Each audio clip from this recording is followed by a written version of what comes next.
I gotta do like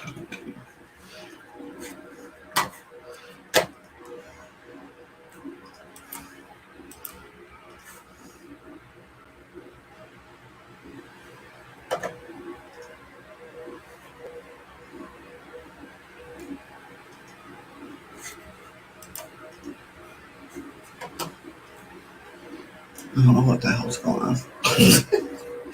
Hey, Michael, how are you? Welcome. Hey, Eli. How you guys doing? Good morning, Michael and Eli. Give us a second while we get everything going here.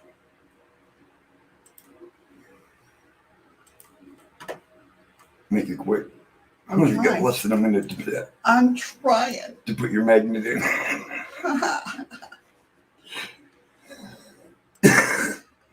I hope you guys are doing well. Oh, dry connect.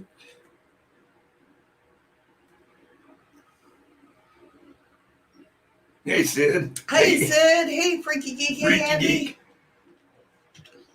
Hi, Cracky. Hey, That's Andy. Hilarious. Hey, Nicole. Good morning, guys. Thank you, Eli. I appreciate it. And it is 10 a.m. Okay.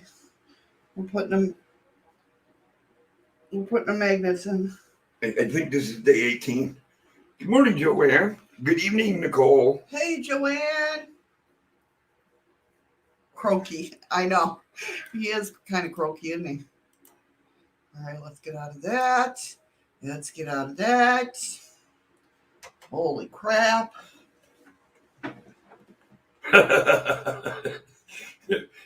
As long as I don't have to have sex with Miss Piggy.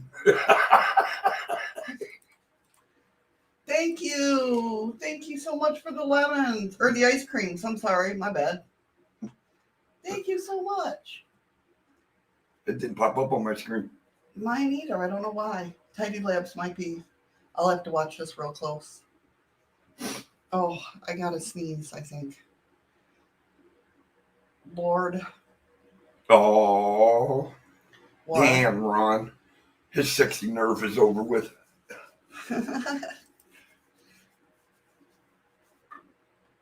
All right. Let's see what happens. Let's see something.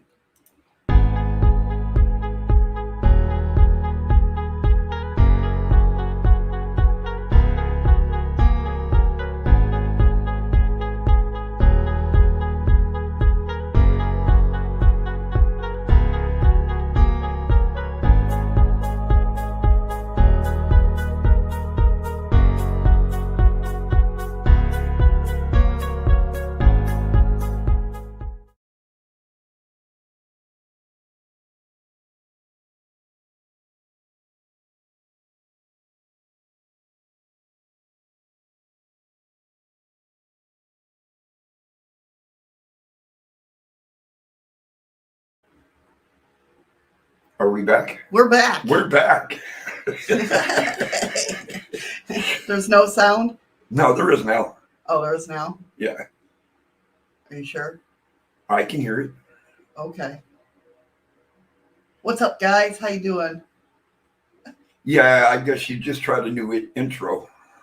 Well, I did the 30-second countdown. It's through StreamYards right now, but I'm on a different browser because my Google don't work when I share screen for some reason. It shuts all down. So I tried it on this browser, but the browser's not capable of seeing the 30-second countdown. So I have to ask Eddie. I'm like, what number are we on? What number are we on? So it was a little, Good morning, guess. Midnight Paranormal. Good morning, Midnight Paranormal. How are you? Freaky Geek says, he ain't sure. He's Eddie. Because you That's said, true. Are you sure? All right, so we started the magnets. We started it right at 10 o'clock. So somebody tell us when 10:30's up. Oh, I'm sure Freaky Geek will let us know. Yeah. Now, Andy, this is day 18 or day 19? I know. We're doing the experiment. We need you guys to keep track. I know. I love that we. Oh, good on this end there, midnight? We're good. We're good. Trying to wake up. Day 18. Okay. That's what I thought, but I wasn't sure. That's my proof I can hear or something. Yeah, that's what it is. That's your test, Freaky Geek. Well, I hope everybody's doing well. Today on the show, of course, is Thriller Thursdays, where we talk about cryptids, legends, and lore. First off, we're going to be talking about the 5 creepiest urban legends that happen to be true. Dun, dun, dun. Then we're going to have a story about a crash with a very weird ending. A good ending, but a weird ending. They all lived. Well, yes. Then we're going to ask infamous cursed paintings called the Crying Boy. Is it true? Is that really a thing? Hey, just Jim. Hey, Jim. Morning. And are all the terrifying stories associated with the painting true? Or have we simply created a fascinating legend we choose to believe? And last but not least, the legend of the week, the legend of Lusca. That's going to be the cryptid. We're going to do a ghost story of the week and the cryptid of the week.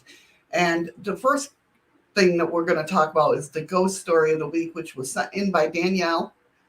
She's my... Screw chaos. Yours is on Tuesday, and you opted out of telling it. I had to. I know. But Danielle sends me my legends and lore, and she got a ghost one this time. A ghost legend. So, let me slide that over here. Slide that over here. Lord, I be. You guys have to forgive me today. I'm not up to par. I'm good, but I'm not up to par.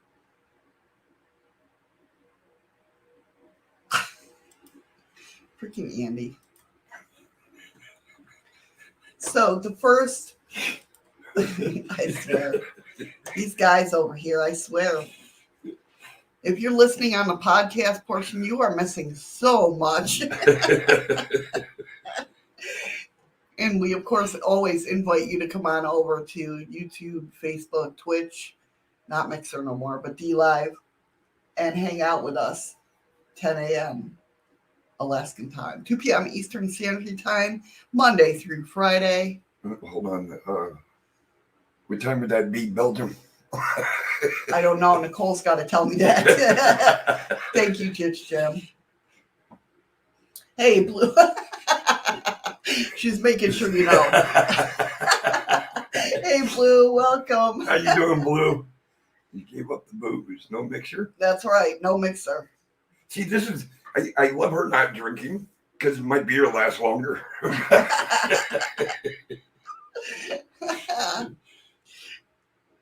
So, like I said, the first story we're going to talk about, Danielle sent in, and that is the ghosts of Slaughterhouse Canyon in Arizona. Dida, what? Oh no, just Jim. You know what I did? I woke up Eddie. Yeah, before his alarm. I always do that. Yeah, I always get nervous. Yeah, I told you guys that I had to go over this morning and do some computer work, and it was quicker than because my stuff was already on file. She wakes me up. She's like, "It's 8 o'clock, honey." I'm like, "That's nice. My alarm said it." I get nervous. I feel fine, freaky. It's just my voice. I got to get back. Yeah. DLive cry. DLive cry. Don't cry over there, Eli. Eli, don't cry. I was still here before 6 a.m. before anyone showed up, so they didn't say anything. Well, that's good. That's always helpful. In case you're new to the channel and wondering what the hell is on our heads, we are doing a magnet. I don't want to say magnet challenge. We talked about a magnet experiment a couple weeks ago, and we figured we would try it. So we're trying it. It's 30 minutes for 30 days, and it's supposed to open up the third eye. We'll see what happens. We've had a little couple little things. The first, the headaches. And I'm wondering, I'm seriously, because I'm not getting headaches anymore. No, I'm wondering, it's supposed to like break up the calcium and the crap that's around your third eye or pineal gland. And I'm wondering if that's what it was. Because that's what you know how when you get a sinus headache and it's sitting there for like a couple days and then it starts breaking up. Yeah. And you get that headache. That's the kind of headache I was getting. Yeah, well, I'm not getting headaches anymore. No, me neither. So it's going to be really interesting, guys, if these walls start melting. Yeah. It is. So that's the story behind our magnets and why they're on our head. And that why we look like 80s. We should be in the physical video. Jane found to work out. Richard Simmons. Yeah. Well, that's a Mandela effect. Richard Simmons never wore a headband. You sit here and think back. You swear to God, every time he did his workout on TV and that, he was wearing a headband. Yep. Try this instead, not a length of 1/4 inch string. Feed into no, Andy. Good try though. I wonder when the walls start melting, you'll get it on video. Probably not, because when everything cool happens, we don't have our phones with us. Yep. Never so do. It's probably going to be just like that. Wait, is Ron in? I didn't see Ron come in yet. No, Ron has. Okay. I haven't seen him, I don't think. I almost said hi to him because Streamlabs popped up and said, Rob is my new stream boss. Oh, Hey, Ron. But he might be lurking. He might be lurking because of his physical therapist person is there. Eli just said he's done with his pretty nurse. Oh. You have the same problem in Midnight Paranormal. I know. It's just you never have your phone with you when something cool happens. I don't know how many times we've gone downstairs and like we've heard noises or we've heard just or seen weird shit. Yeah, and it's like, well, nobody wants to go back upstairs to get their phone. But so you guys know. What was that? I should turn down my notifications. Oh, I thought it was on the computer. I'm like looking like, what the hell was that? I've never heard that before. No, it's just now telling me that you went live. Oh, that's nice of it. Hey, honey, I went live. Yeah, thank you.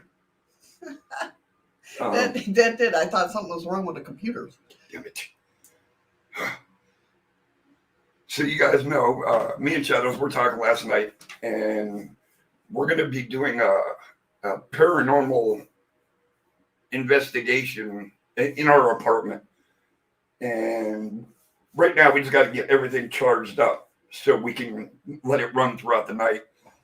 And we have enough equipment that we'll be able to cover all the angles that we need to cover. We actually went through and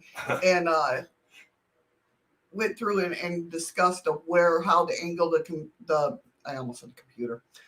Angle the cameras, angle even the FLIR, even though there's no bears in here. So we'll definitely be doing that. Well, I forgot the only reason why she bought the FLIR was to keep look out for bears. It's a goddamn expensive piece of equipment to go with spotting bears. That's a good suggestion. I wonder how that should. Give me that for a minute. Hello, I can't reach it. Neither can I. Oh, Lord. Don't rip off your headphones. Well, you could have took it off the tripod for me. Listen, you just said hand it to you, so I did. Hold on, I'm getting it off the tripod. Let's see.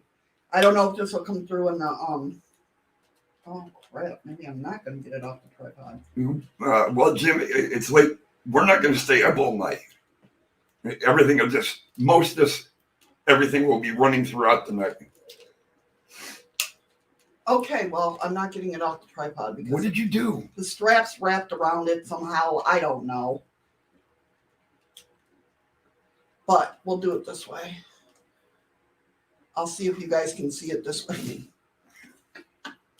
This is the corniest shit.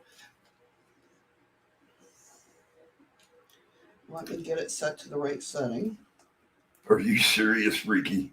What? What happened? Hi, Alyssa. Hey, Alyssa. Freaky says I ordered a UV light last May. I'm still waiting for mail delivery. I saw that on your Facebook. Yeah. Can you nice? You guys probably aren't going to be able to see that. What? It broke, did it? Oh, God. Yeah, you guys aren't going to be able to see. Oh, wait a minute. Let's see. What the hell are you doing? I don't know what I'm doing. Your head's red. My head's red. Is it red where the magnet is? No, it's your whole head. Oh. Well, I guess I really don't say. I don't know. We tried.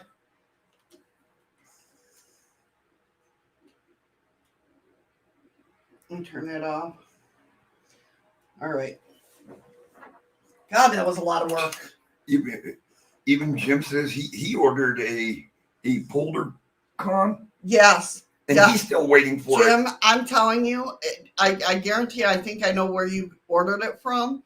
That's the one that we waited forever for the FLIR, or not the FLIR, the full spectrum cam. We still haven't even got our other camera. I know, no, not from that company. That's a different company. Oh. But remember when I first ordered the full spectrum? Oh, yeah. It took forever, and I had to write them. Yeah. Yeah. I want a Poltercom though. I mean, they have such cool stuff. It's like, it's the pros and cons of trying, because they do. I can understand why it takes so long, because they do 3D print their outer cases. Oh, what Midnight say? He's going to be doing another investigation of a nursing home. Oh, very cool. Oh, creepy, but very cool. Is it Midnight Paranormal, right? Yep. Midnight, can you drop your link in the chat? So it's probably Jim. It's probably, he can't. Oh, can that's somebody right. grab his link? Yes. Anybody got his link? So yeah, it's probably the same company, Jim. But I just wish they'd let you know how long it's going to take. I mean, they have a lot of freaking cool stuff that I love and I would love to get. Now, we ordered through Paranormal Electronics. .uk, yes. .uk, and we actually got the stuff kind of quicker than what I thought we were going to get it. Yeah. See, we're used to stuff not coming on time, though, with being in Alaska. But this was a little bit longer than... They say 3-day shipping to here. It's usually about 4 weeks. Yeah. Yep, same company. He's just irritated giving me BS, which changes all the time. Yep, I know. Yeah. Yeah, now the guy that runs paranormalelectronics.uk. Oh, they're like right on it. I mean, Missy sent him an email, and within 4 minutes he had called us. Yeah.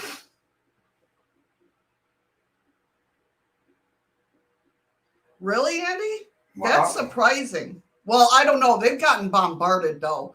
Paranormal UK, Equipment UK.uk. That's true.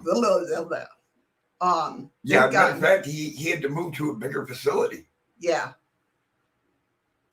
Where the hell? Oh, crap. No, I know where that came from. Damn it. I just shut down a... Oh, great. We're off to a wonderful start. I know. I'm telling you. That's okay. I got it back. Oh, I completely understand that. Now, the guy that, John, wasn't it? Yes. Yeah, not Tony. No, not Tony. John. We had problems with my credit card, and I called him on the phone, and we talked, and he called his bank and told him to release my money back to my card immediately. Yeah. So that was pretty cool. And then I called him back, And then we just did everything over the phone, and boom, no problem. I want an ovule so bad, but they're so expensive. Eddie wants an ovule so bad. Yeah.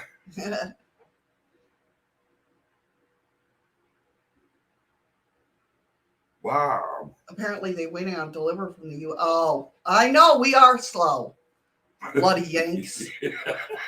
Tell you, I'm not gonna lie about that. Well, especially with everything going on, like if shipping was bullshit before, it's way more bullshit now. Even stuff that I'm used to getting late is coming like I ordered it from China late. Yeah. You know? Like before the pandemic late. Yeah. And now you get packages and it's like you don't even want to touch the damn box. Oh, Jim, cool. Very good. Very, very cool. Yeah, that's true, Freaky Geek. Yeah, anything that. But that wasn't with us though. I mean, as soon once as it got through customs. Once it hit customs, it only like 2 days. Yeah, yeah, it was surprising. It was very surprising because if we order something from the States, it takes like a month to get here. Order something from the UK, and boom, it's here in less than a week. Yeah, it could be, Jim. Well, I don't know, because that company. Which companies? The one that I got the full spectrum telephone. Still not telling me what company. I don't know. I don't want to say the company, first of all. Why? Blow them up. And second of all, I can't remember I can't remember what it is.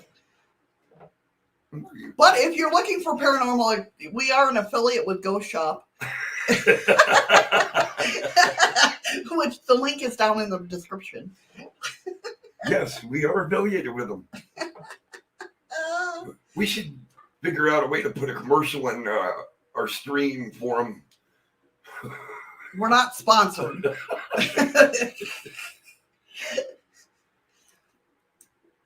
Yes, Andy. I agree. But me and Jim, we're on the same page. We know. That's okay, Jim. She knows. If somebody screws me over, I'm blasting them. Yeah. All right, we are 21 minutes in and we haven't even started. Hey, because we're in good company. We got it. Oh, yeah. I love talking to these guys. So, Eli, pat on the back. You and Lindsay had a really good show yesterday. And Alyssa. Yes. Alyssa was up. Yes, she was the main guest. Yeah. You guys did awesome. I was sleeping for most of it, but I did hear like the last part of it and stuff.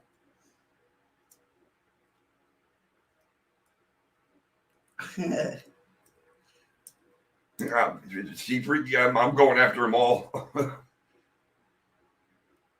Isn't that sad? Isn't that sad, Andy? Wow. But we found out it's a lot easier and faster if we use a third-party shipper. Well, through Amazon, yeah. Yeah. Yeah. Yeah, because they don't know. Amazon Prime is like in the know. They're like, can't ship it up there. I mean, I tried to buy a shirt and they're like, well, I forget what they say when this product cannot be allowed to ship up there or something because they look. No, they don't ship internationally. Yeah. Because most of it, when it comes through, it's crossing the Canada border into Alaska. So they consider it international shipping. It's like last I knew, Alaska was part of the lower 48s as well, Right down August 17th. That's Nicole's birthday. Yeah. 17th. Nicole. I got to get a book. Birthday. Yeah, yeah. So I know. Well, we got all these erasable calendars. This is true. They got like 3 calendars, and she doesn't use any of them. Yeah, the 3 big ones. I do. I start out using them. You haven't touched that thing. All right, shall we get into the stories, guys? Should we? Should we? So the Hold first, on, one more time in case it, if anybody can grab Midnight Paranormal's link and drop it in chat, I greatly appreciate that.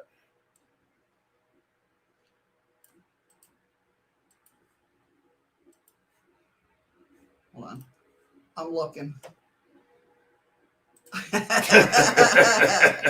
Oh, that's not what I want to do. It does sound bad for you. Trying to see what picture. Okay, there he is. I got it. All right. Shadows is going to drop Midnight Paranormal's link in chat. If anybody wants to. Hey, Pammy. Pammy, good morning. Okay, I am subscribed. Yes, I better be. What? Hello, guy, knit tech savvy. I don't know drop links.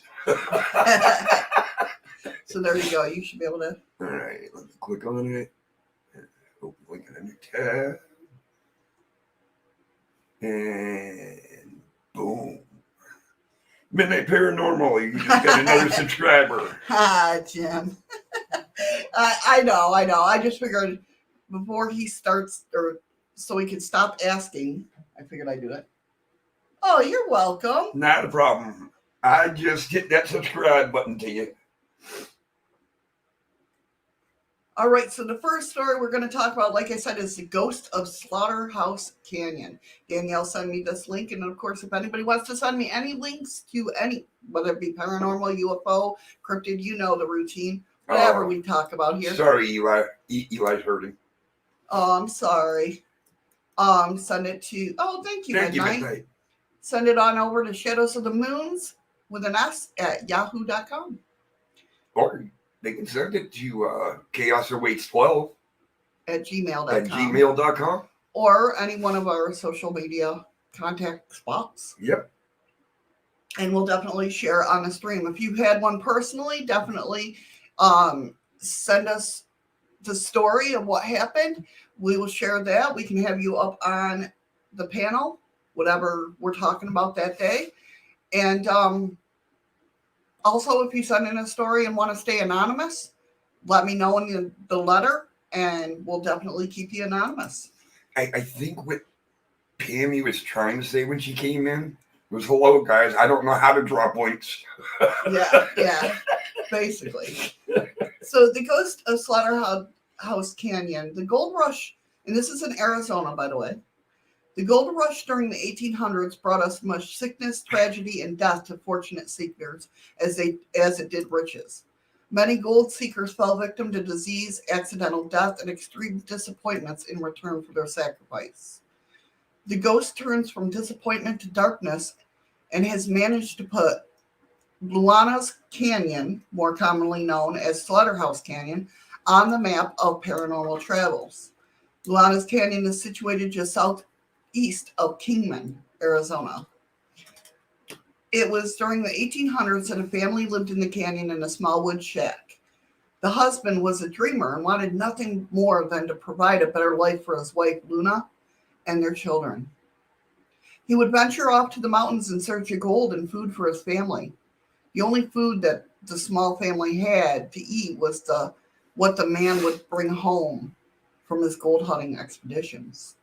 The man would leave and would not return for 2 weeks at a time. He always returned and his family always ate, but all the good things came to an end. One day the husband kisses his family goodbye and rode off on the back of a mule, once again to provide for his family, and unfortunately it would be the last time his family would see him. Yes, Pammy. Chaos is Eddie. That's me. Yes.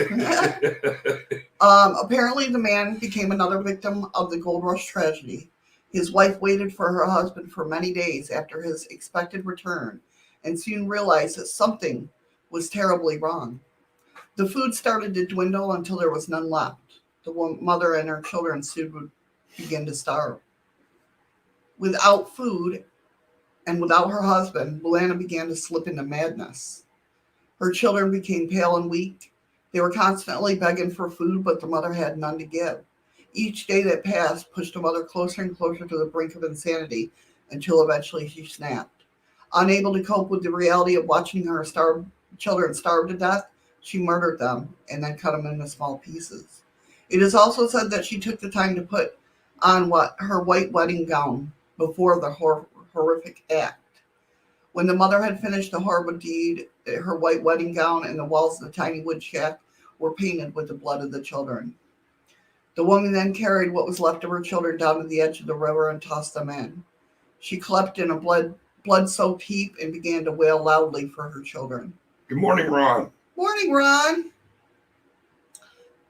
She was overcome with sadness and guilt. She remained on the riverbank and continued to scream and wait until the next morning when she would succumb to her starvation herself. She died crying for the children that she had murdered, but they were doomed to die anyway. Many claim that the wails can still be heard within the canyon.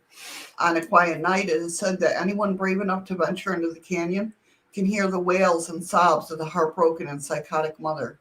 The wailing of Luana's Canyon is more than just an urban legend, according to ones who have heard the creepy calls of the murderous mother. Is Luana Canyon's haunted by the restless and disturbed spirits of a mother gone mad?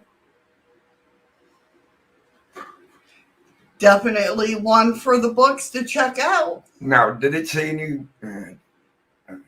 did I miss what? No, actually, we just started late a couple of minutes ago. Yeah. Oh. Camera off. It's Freaky's fired. Freaky's fired. Freaky's fired. He didn't tell us it was 10:30.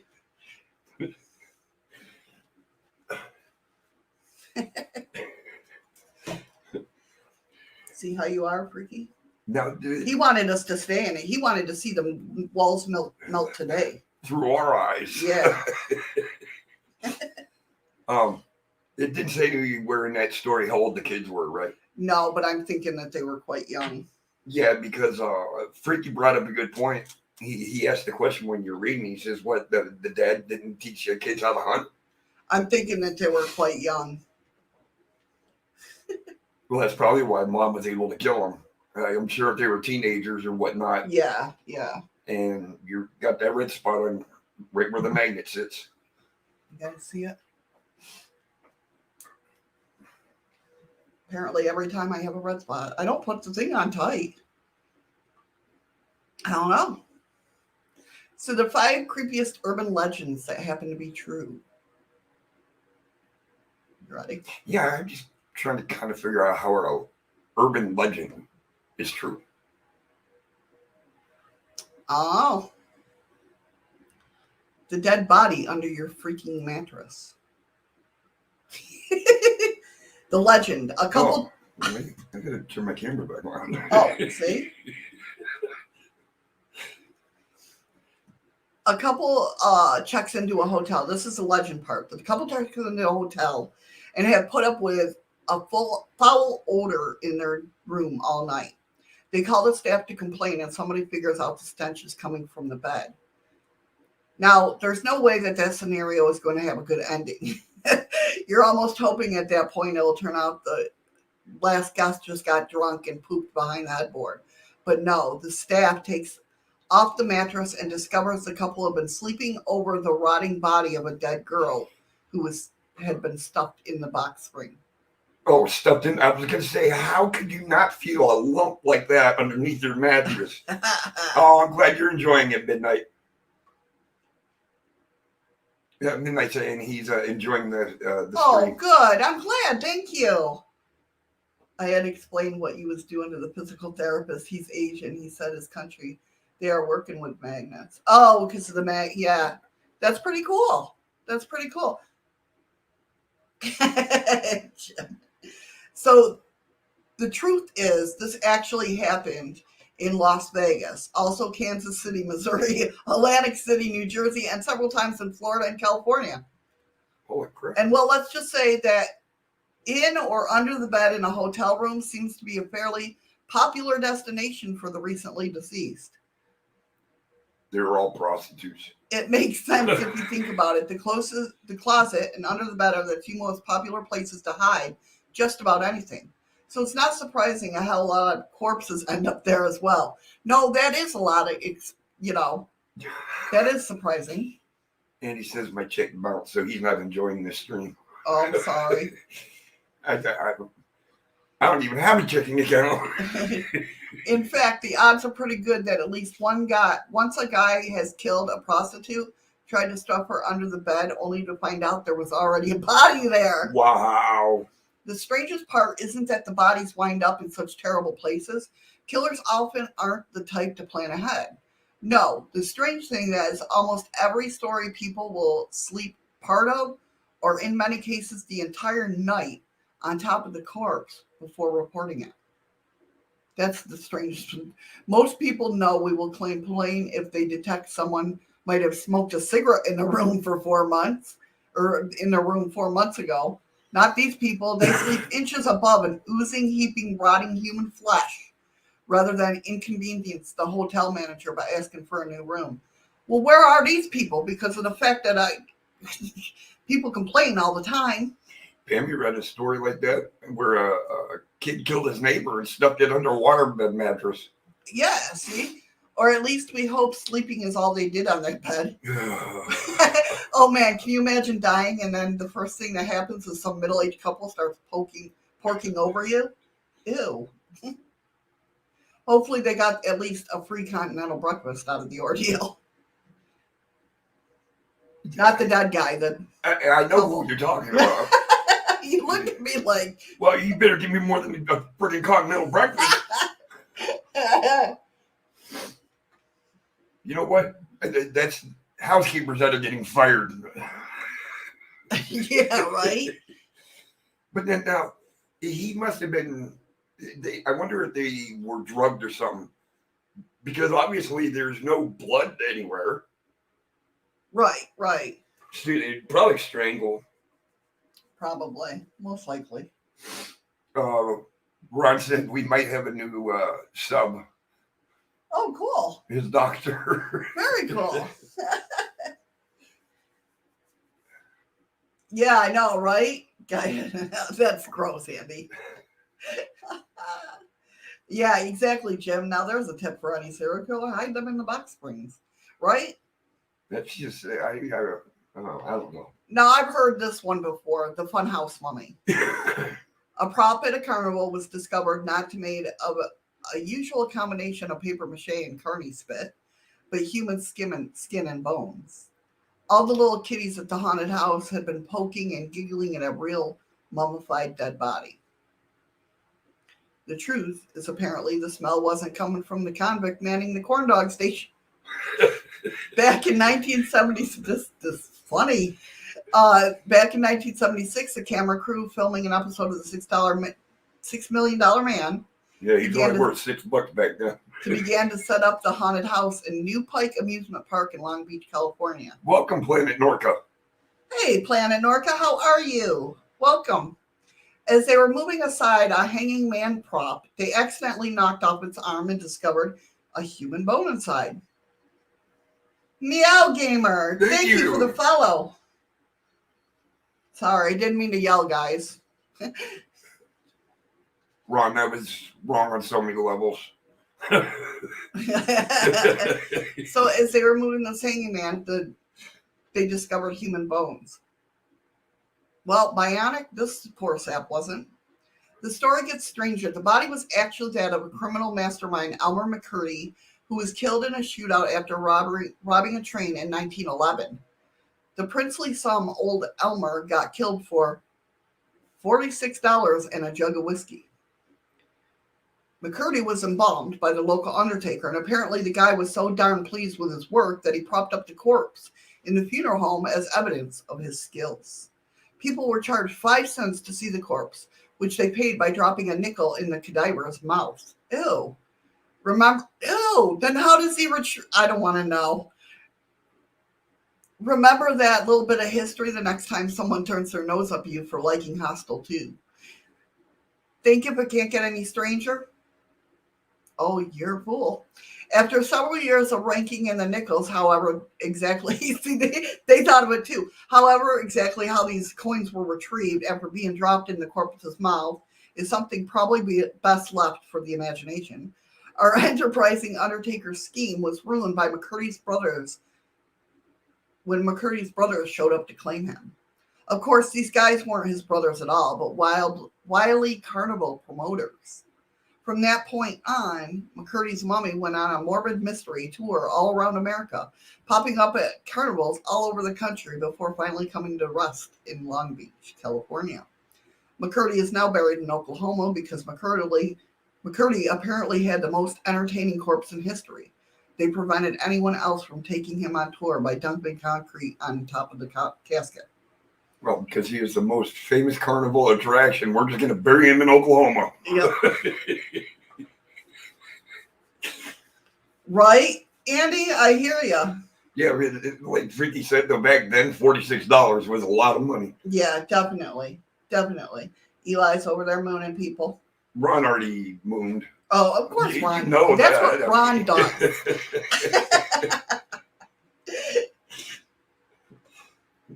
So that's pretty. Mr. Mooner. But yeah, I know, right? He's a mooner. He's a mooner. But yeah, I don't want to know how he got those nickels out of the cadaver. Hi, Lisa. Hey, Lisa. Yeah, I don't think I want to know either. So No. they were putting the nickel in his mouth. In the cadaver's mouth. To go and just look at it. To look at him, yes. Well. Crazy people back then, man. I mean, crazy people today do far more, but maybe around the backside of it, he had a flap that he could open up and pull him out. That's still not. No, I don't want to know. Who's Bubbles? Hey, Bubbles Pop. Oh, Haley. How you doing, hon? I didn't even see that. I didn't even see it. You popped right in. You are sneaky. You're a ninja. No kidding. Thanks for the heads up there, Midnight. I know. Oh. I hope everybody's doing well. So the next one is called the Curiously Realistic Decoration. What was thought to be your typical charming Halloween decoration, depicting a lynched woman hanging from a tree, turns out to be genuine suicide. Oh, thank you, Midnight. Aw, thank you. Nothing wrong with that, Bubbles. Nothing wrong with that. So in the town of Fredekra. So this is supposed to be a hanging witch? Just a hanging woman. Oh, just a hanging woman. All right. Delaware, a 42-year-old woman, perhaps distraught by the fact that she lived in Delaware, hung herself from a tree near a busy road on Tuesday night. The body managed to hang there until the next day and was viewed by many unwitting or perhaps not so smart spectators before someone realized it wasn't a decoration and finally called the police. Once again, it's a lack of complaints from passersby that amazes us. Even if the hanging thing wasn't a body, it's something that looked exactly like one and would consider it an extremely distasteful Halloween decoration unless she put a wacky witch's costume before she did the deed. With the political correctness days, you would have expected it 2 special city council meetings and 30 letters to the editor within the first 10 minutes of someone seeing it. That's true, though, right? We can't help but wonder if the person who eventually called the police hadn't bothered how much longer the body would have hung there. This happened 5 days before Halloween. Add 5 days of decomposition to the equation, and suddenly you have something that's a whole lot more terrifying. Also, did the woman plan this? She knew what time of year it was and intentionally hung herself in a public place. Did she want her corpse to blend in with the bedsheet ghosts and stuffed witches around the neighborhood? So she did this in the middle of town? Yeah, apparently. Well, at least by a busy highway. And nobody seen her getting ready to hang herself? No. Wow. No. You talk about so that's crazy. Can you imagine? Oh, my God. You talk about turning a blind eye. Wow, that looks really realistic. Oh, I wonder which store made that. I know. They did a really good job. Look, they even made her eyes bulge out. Wow. A Halloween stunt goes wrong in the last surprising way possible. Or in the least surprise. Read right, Missy. Right, read. Right, read. The legend. A teenager managed to prove the Halloween show that he's in the ultimate finale when pretending to hang himself in front of the audience. And then he actually hangs himself. Oops. While defiances of Frederick, I was going to say, does this happen in the same place? Now that's weird. The fine citizens of Frederica was discussed were perhaps a bit slow on the uptake. The people involved in this hanging related legend are on the dipshit honor roll, mainly because it happened once more. Oh my God. It is the same town. This is the same town. Oh my God. So that's true, Jim. People are too busy to notice things. So just so you guys know, do not go to this town. Frederica? My lips aren't going to say it. My mouth is just not going to say it right. But it's in Delaware. Don't go to Delaware. Stay out of Delaware. If it starts with a Fred, don't go. You might end up dead. That was a knee slapper. Yeah, that was a really bad... I don't know where that came from. Wow. Yep. Eli's buying himself more time and not getting it. Yep, no Delaware, exactly. So, yes, people have repeatedly tried to pull off this imitation hanging for a Halloween show. Forget to include the imitation part and went ahead and accidentally killed themselves. Yes, they were pretty much teenage males. Hi. Yeah. You're not a teenager, so don't worry about it. I wasn't one time. In one instance, an entire working gallows was built for a show with a victim secured by a harness so he'd stop just short of actually being hung. Take a wild guess on how that turned out. Now, real quick before it disappears. Yeah. Ron says there's a kid that hung himself in his front yard at Halloween. Parents and cops didn't know about it for 2 days. How do you not see your own kid hanging there?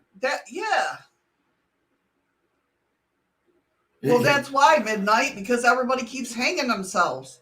A lot of haunted places to check out in Delaware. Delaware's a nice state. Lots of haunted places to check out. Well, obviously, people keep hanging themselves there. Just be careful, Frederica.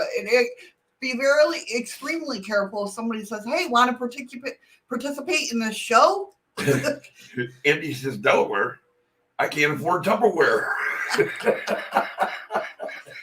So, now, we're just thinking aloud here, but if we're standing on a gallows, fake or not, with a rope around our neck, we'd want to take an extra few precautions. Yeah, one, make sure the rope is really frayed. Yeah.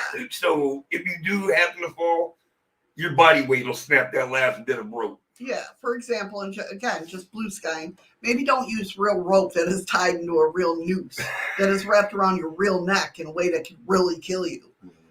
Perhaps the saddest thing about the story was how completely unnecessary the whole thing was. And it's true. This is just, it's almost morbid. Right? Yeah, I know. Why would... It almost sounds like they wanted to commit suicide and tried to play it off as it was accidental. Right. That way nobody would actually try to stop them, knowing that they wanted to commit suicide. I'm sorry to hear that, Andy. Yeah, it's crazy. I just noticed self-love on the pool. What's that about? It's about loving yourself, man. Self-love. It's about, dealing with depression and anxiety and getting yourself to that better,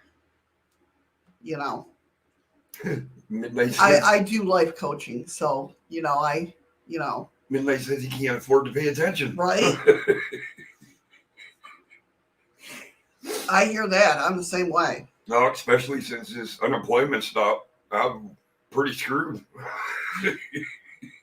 So this comes from, does it say?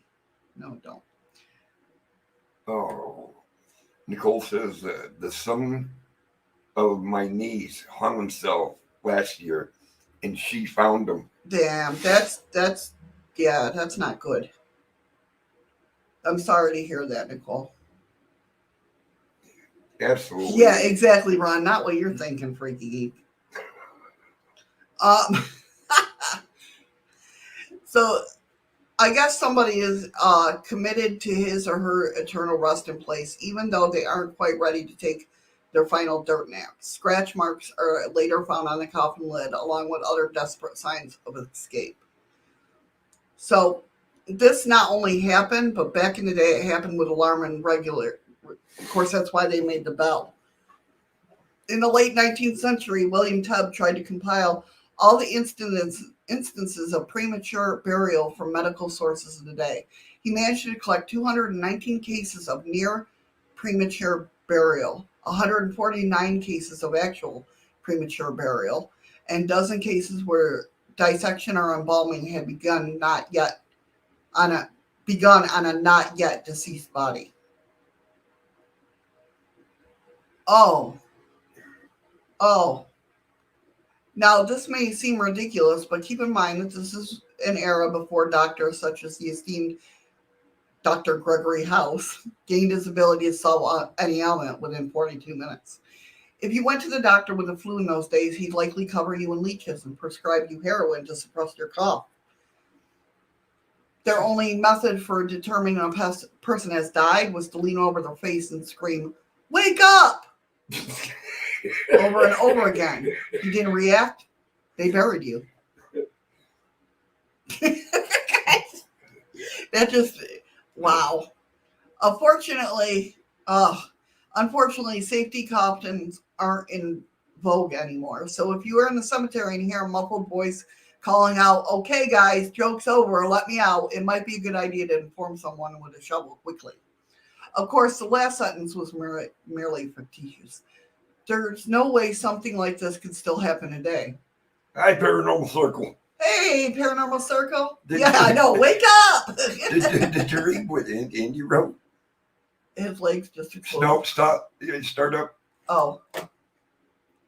Many years ago, opposite my mother-in-law's place, a poor boy hung himself. The son found a few days later and made the huge mistake of cutting the rope. When the old guy hit the floor, his legs just exploded from where all the fluids had. Oh, God. That would be nasty. Yeah, definitely. Can you imagine the smell? Oh, well, except the story about a Venezuelan. Oh, thank you, Lisa. A Venezuelan man waking up during his autopsy. On second thought, you might want to consider adding a line to your will that states if you're buried with a gas power auger in your casket when you go. So right? You can get out. Yeah, hell yeah. Lisa says she looks forward to our streams. Oh, thank you, Lisa. That's so sweet of you. So yeah, I mean. So when did they think about using the mirror method to see if they were breathing? I don't know, but the guy when I worked overnight, the guy came in to do my mom's. That brings up that memory. The guy came in to do her mom. What is it? Oh, weatherization. When they check all the windows and everything, and because I worked overnights, I slept all through them doing it, and he kept saying, "I'm going to get a mirror because is she alive? Is she breathing?" Because I didn't wake up. Freaky wants to know if the fumes from the auger in a tight place like that wouldn't kill you anyways. That's true. That's true. You do it really fast. Well, it had to be a really small auger because there's no way you can point it up. Yeah, no doubt. I'm gonna hurt myself more than anything. Well, I'm already here. I'm dead now. Hello. Goodbye. Wake up. Thank you, Paranormal. Thank you, Paranormal Circle. That's crazy shit. That's all I know. It's some crazy stuff. And I gotta hear about kind of stuff like this all day long. Yeah, I don't know. So the next one is all about crash hand. Wouldn't it have been easier just to hit them? Like smack them in the face? You think if they're alive, you're gonna smack somebody in the face, they're gonna wake up. You would think. I don't know. I don't. Now, I mean, well, yeah, I wouldn't yell at them. Wouldn't that suck if it was a deaf person? Yeah. Yeah, no doubt. What if you're? Oh my God. They should take needles or something and Poke 'em. poke. Hurry back, All right. Freaky. All right, Freaky. Hurry back. Yeah. Yes. If the person's deaf, I don't think screaming hello or wake up is going to help. That's, yeah. That's good. Yeah, I didn't even think about that. Not going to lie. Didn't even think about that. So, this person writes in and says, there wasn't much about 2015 that didn't completely suck. Sounds like 2020. My marriage was falling to pieces. My spouse had grown cold and indifferent. Our son hadn't been diagnosed with autism yet, but he was still a toddler. But we knew there was something off about him. We knew something was wrong. By the summer, I'd moved my belongings into a guest quarters, and that became my bedroom. It was the beginning of the end for the two of us, in a bitter denial or possibly waiting for the other to end it first. A 5 a.m. alarm got me up for work every day, every weekday morning, and I spent most wakeful moments trying to find a way out of a dump truck driving and construction. My spouse was less than supportive. I didn't have the funds for college. I was too busy to learn. A new trade or skill. Once in a while, I'd come up with a cool sketch or painting. Sometimes I'd write a poem that people appreciated. But I didn't have the talent or skill to replace the earnings of my day job. So every weekday, it was a 10 to 12 hour shift of double clutching a tandem axle Mac. I'd haul a flatbed trailer with heavy equipment for paving crew to get the mortgage and bills paid. The second Friday of June didn't seem any different from any other weekday. It was a payday. I planned on spending time with my little one, putting him to bed and getting into a cheap bottle of whiskey before passing out in the guest room. For the time being, I was still on the clock and getting ready for my last run. My foreman, Mike, asked me a special favor to take an overloaded flatbed a few miles down the road. Normally, I would have said no, but I liked Mike. I didn't want to argue, and I just wanted to wrap up the day and start my weekend. And we've all done that. Yeah. Just like, okay, let's just get it over with. My worst case scenario, I thought, was an overload fine from a DOT officer.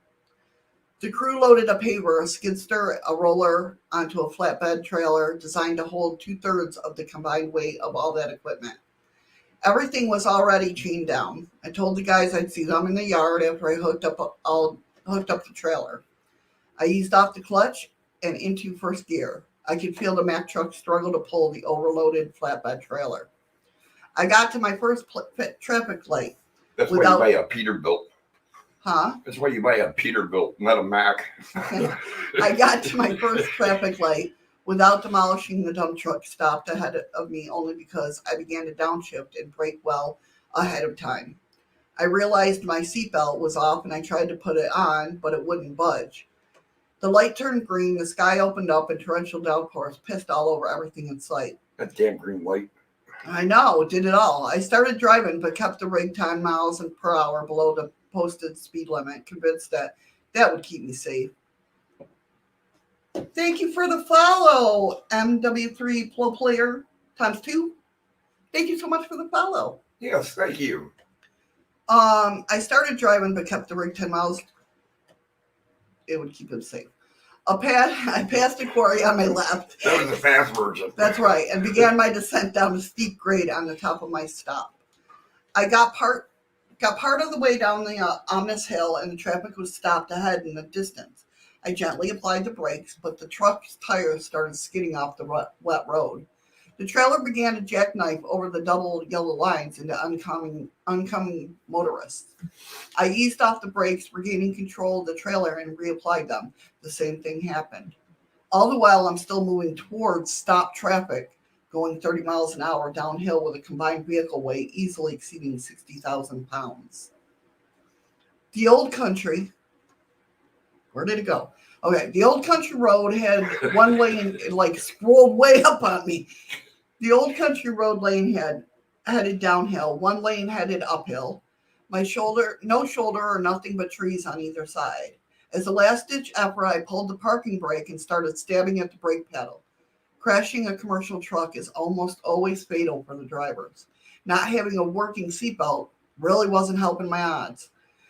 The cars stopped ahead were now less than 2 tractor trailer lengths away, and I couldn't stop the truck. I thought about my wife. I remember being in love with her before we started hating each other. I thought about my son. I thought about the people stopped ahead and their families. I thought about how much it was going to suck dying in a dump truck from colliding into the trees on the side of the road. A collision was inevitable, and there was no way in hell I was going to allow innocent motorists to get killed. My last run had turned into a suicide mission. Being a non-religious heathen, I thought perchance there may be something close by, some ghost that watches over truckers and bikers, some spirit perhaps inhabiting those woods. I called out to it, make it quick. That was my first and final prayer to whatever spirits inhabited that forest. I didn't see any fucking way possible that I'd survive what I'd do next, and I didn't want to linger in agony following the crash. I just wanted my death to be swift. I turned the steering wheel away from the traffic and into the woods. As soon as my front wheels leave the pavement, the bumpy wooded terrain shook me violently, throwing me into the world of hurt like I'd never known. As an at-risk teen, I'd been jumped, hit with a chain and bats. I'd been beaten mercilessly by my bastard of a father as a child. Nothing I experienced could prepare me for the beating the inside of that truck put on every inch of my body. Welcome, G Smoke. Hey, G Smoke, how you doing, hon? Good to see ya. The trailer snapped off and headed into another portion of the woods. The truck roared into the forest with me as its hostage, mowing down vegetation, leaving hunks of metal all about the tree branches of the forest plot back against this hostile diesel-powered invasion. I gripped the wheel for dear life while smacking all about the console, the control panel, the shifter, and feeling every abrasive texture grinding away at my flesh. The truck hit a big bump, then sent me head first into the ceiling. Blood went everywhere. Then it hit a dip and skidded to a violent stop. A terrible pressure pushed into my chest. I thought I was having a heart attack. Somehow I didn't go flying through the glass as the horrifying ordeal came to an abrupt halt. As the crash ended, so did that awful blow to my chest. I exited the smoldering wreck that once was a sturdy Mack truck. I was covered in blood and had what seemed like a sheet of plastic or grocery bag perhaps stuck to my head. It wasn't a grocery bag hanging off my head. I didn't realize it at the moment, but my scalp had partially deglobed. It peeled right off my noggin, my skull exposed and blood pouring out all over me. It was hanging off the side of my head. All right, details, guys. I imagine much more like, yeah, I'm not even going to say that. It must have happened when I hit the ceiling in the truck interior. What hurt more than anything at the moment was my chest. It couldn't have been the steering wheel. It wasn't a heart attack. I didn't know what it was that kung fu the ever-living shit out of my sternum. I was just glad I was still alive. No, Fergie, he wasn't decapitated. He was scalped. Yeah, a little bit. Only moments later, I was getting into a C-collar strapped to the backboard and loaded onto the ambulance by my paramedics. My Blitz t-shirt, my favorite fucking punk rock shirt, was blood-soaked and sheared off of me by the medics. They took my vitals and asked questions meant to gauge my level of consciousness. Then for a moment or two, they fell silent. Am I going to make it? I joked as I turned my head to see both medics staring at my sternum, mouths agape and eyes bugged out in bewilderment. After a second, they assured me everything would be fine and continued with routine measure during medical transport. I thought about the day's events at the hospital. I got doped up by the docs, got my scalp stapled and bandaged, and got admitted to my room. I thought about my terrible judgment, the last minute decision, the dying man's prayer, and the blow to the chest while crashing somehow, not flying out to the windshield.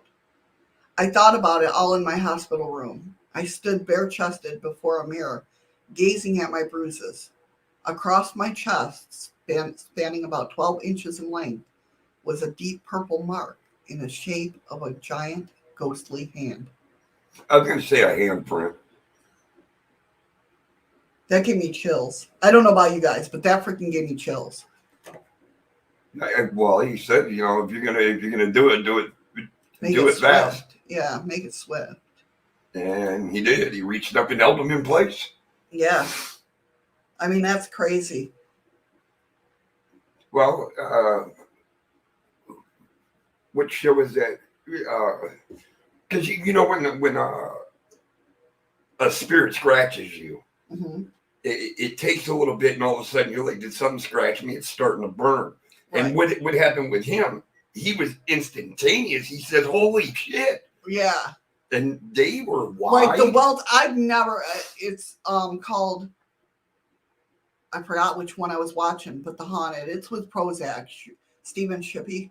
If you ever watch his programs on Prime, the welts. I mean, the welts were like wide. that. They were wide. They weren't normal handprints or scratch marks. I mean, the welt, and it was weird because it was like. Let me see if I can draw it real quick. Yep. Here comes the stick figure.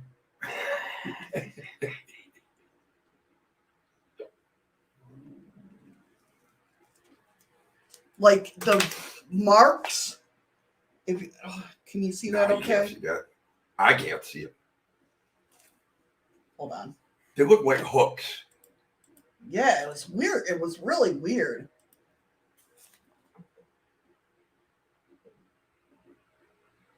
It was like this was around his neck. But there's three coming of them. this way. Wasn't there three of them? Yeah. But they were huge. Yeah, it's like it gripped by his one ear and swiped all the way around. Yeah. Like he was literally trying to cut his head off. It was man. I mean, seriously. I mean, if it was a man, it had been like a 10-foot tall man. Yeah, it was powerful. Yeah. And I mean, you could tell when it hit him, he immediately. Yeah. Oh, yeah.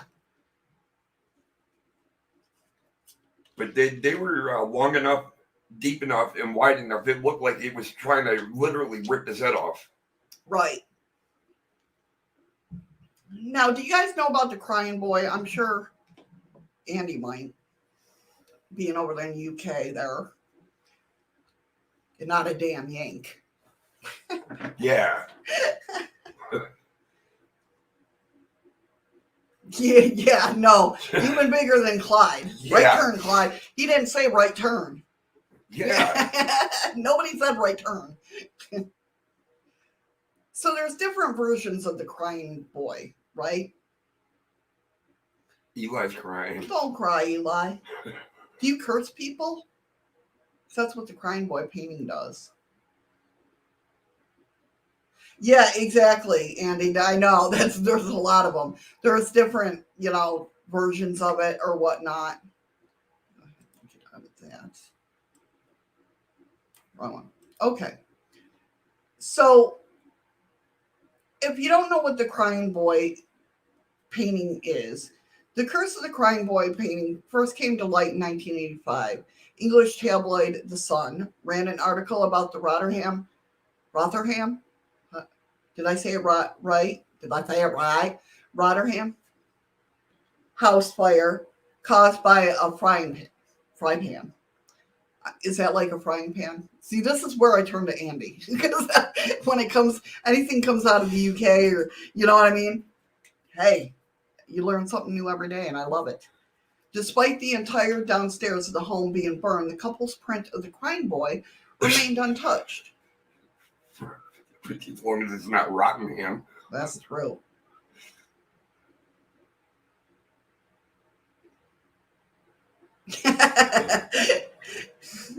I don't curse you, Andy.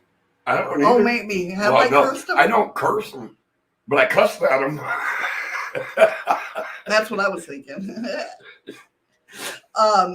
It remained untouched. The homeowner's brother, Peter Hall, a firefighter, said he had found a number of crying boy prints, also unscathed in the ruins of other fires that he'd extinguished.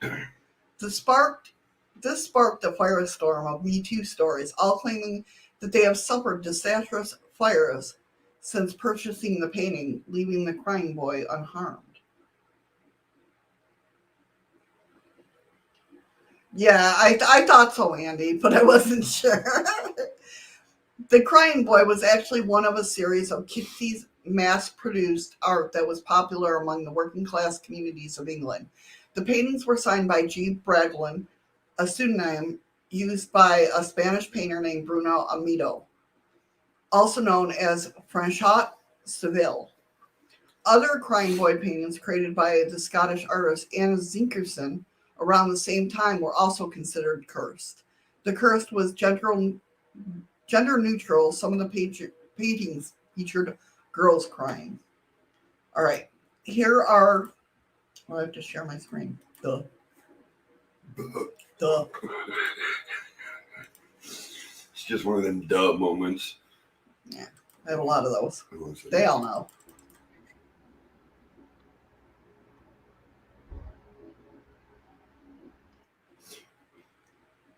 Did you hear her voice?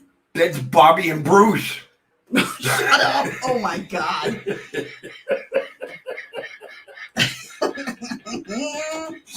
I had to. I thought I heard a voice talk when it could have been you bumping or something. I don't know. That was weird.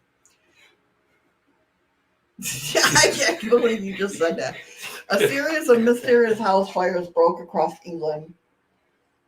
No, it's Bruce and Bobby, not Bobby and Bruce. These days later, and they're still. I know. What a story, I'm telling you. So the stories of the Crying Boy paintings were all the same. A fire would break out in a home, almost always an explainable accident, like a kitchen fire or bad wiring, and the Crying Boy paintings remained on charred walls, completely unharmed by the fire. Rotherham Fire Station officer Alan Wilkinson claimed that he had personally logged 50 incidents of a crying boys unharmed in otherwise disastrous fires.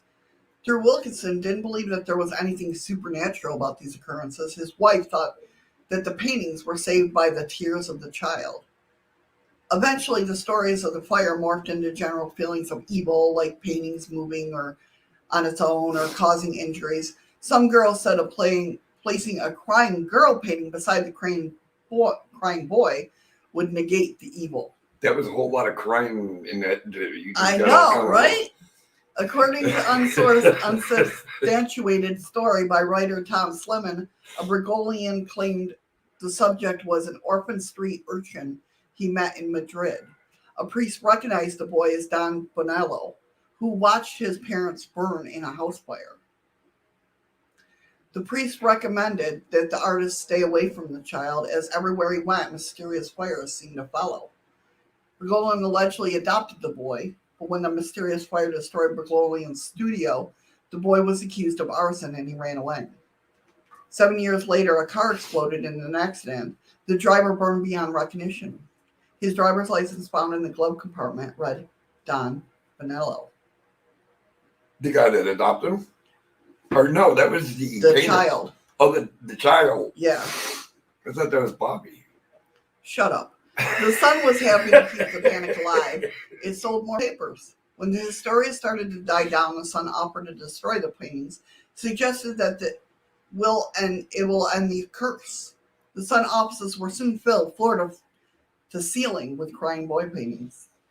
Many of the Sun staff thought the editor, Calvin Mackenzie, didn't really believe in the story, but someone tried to hang the crying boy in the offices.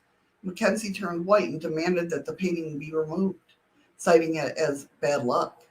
The paper eventually set up a makeshift pyre and burned over 2,500 on Halloween of that year, claiming that the curse was lifted. But can a curse truly ever be lifted? I don't know. It happened in the movie we watched. True. What the- So now, somebody, well, the link is down in the description, the BBC. Eli, that was nothing. I hear that all the time from her. Because Eli goes, Eddie been told? Because you told me to shut up. So they tried burning it. And it wouldn't burn. Depends upon whom or what the curse was placed upon.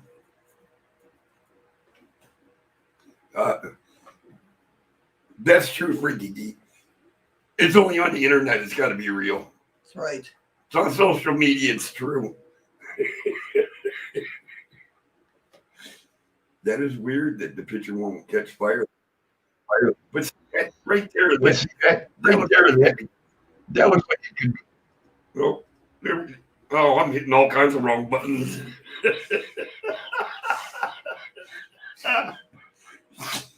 That looks like that could be Photoshopped, though.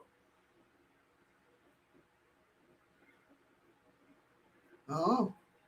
I mean, it just the flame ain't even starting to dissipate.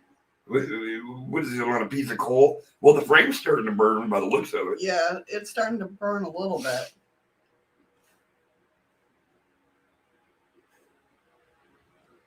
Oh, you know why it won't burn? Why? He's crying. It's the crying boy. Right, So his tears are. What the hell was that? I was over here hitting all kinds of wrong buttons. I looked down, I'm unmuted, my camera's off. The black thing moving to the right, it's a person? That person? What black thing moving to the right? I don't know. Freaky Geek asked. What's that black thing moving to the right? I think that's just how the picture frame. There was a person there. Put it back up. Oh my, I don't know where it went. Oh, God. Lord. Well, it might burn if it's coming from the inside.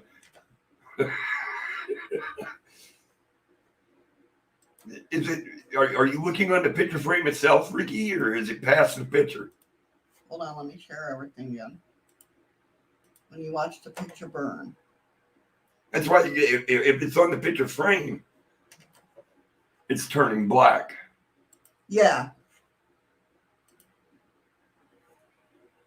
But there's a person over here. I don't You'll see him. He'll come into focus. Or he'll come into frame, I mean. See? Oh, okay. I think he's just making sure that fire don't spread. Yeah. No doubt. Is that what you're talking about, though? Or were you talking about the charred? Oh, damn, Jim.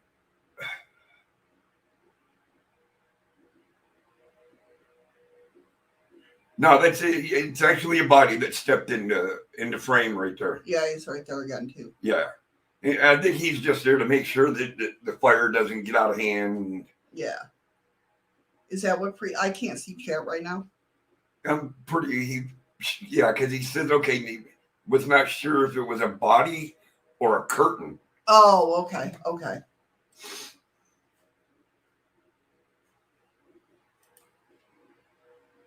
But that is actually somebody that you can tell steps into frame. Yeah, yeah. Well, I don't know if it's a fireman, but somebody's there dressed in black. Right.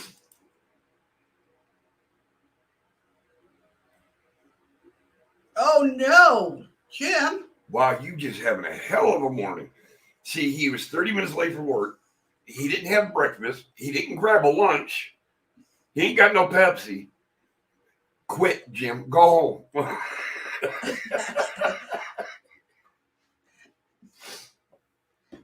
So a fireman, men in black. Yes. And he said precisely, Freaky. Those MIBs get everywhere.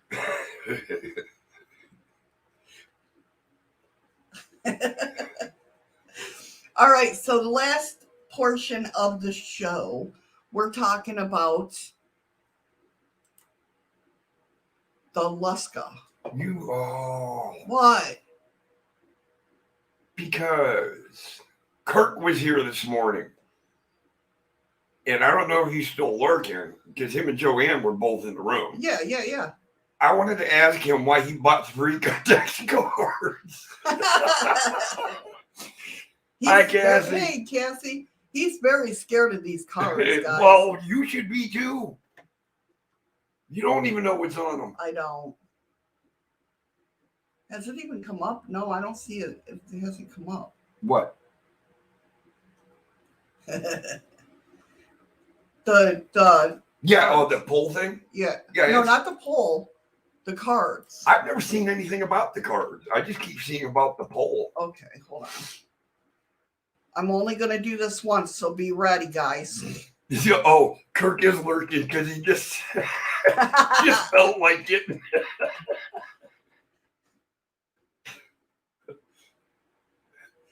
Who? Freaky Geek?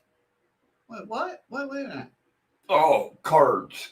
Not them kind of cards. It's not mail. Oh. Hold on, I gotta find it because I'm new to this. Right? So I gotta find the right. Yeah, because that's the scary part. We have no. What is that, Eddie? You can see a whole. No! These are cards that are going to be used against us. Oh, come on. Where is it? Oh, maybe if I look under. Oh, that's what it was. Talking about Nicole's already got her birthday card from Andy, but she's not allowed to open it until the 17th. Oh, that's bullshit, man. All right, here we go. This is whoever gets it. There's only 4 packs that are free. Sid's got 1. He got the first one. But so there's 3 other packs. Are you ready, guys? I hate you. If you click on the link, there's cards in these packs that make us do weird shit. And we have no idea what's on these cards.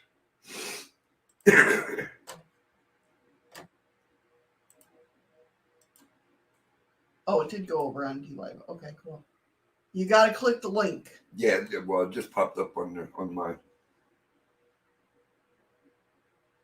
The link that I just shared. Somehow I'm going to feel like I'm going to regret this. You will wake up dead. Lord. Let's see. Is anybody clicking the link? I don't know. It don't tell me until. Uh-oh. Oh, freaky. Freaky spotted it.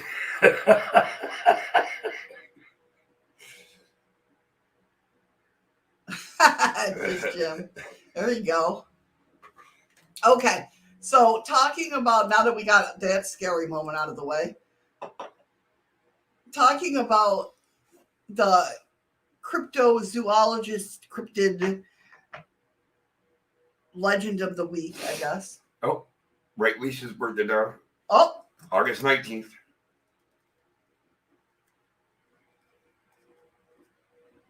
Freaky says that had I seen this when you first said it, he'd already have done it.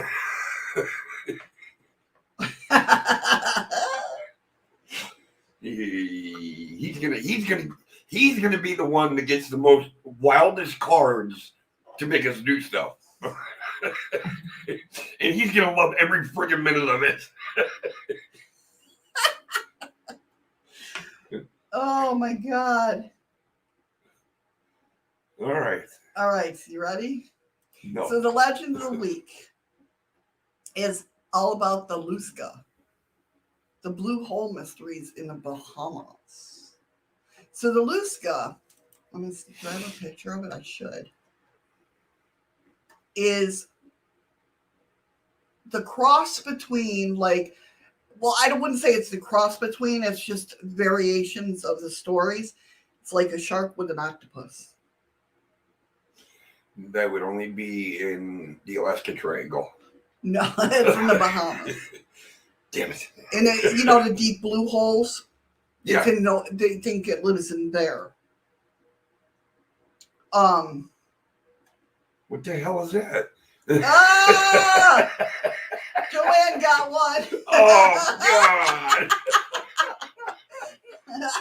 Why isn't the sound working, though? The sound's supposed to work. Yeah, I'll I didn't check hear- into that. I didn't hear any of that.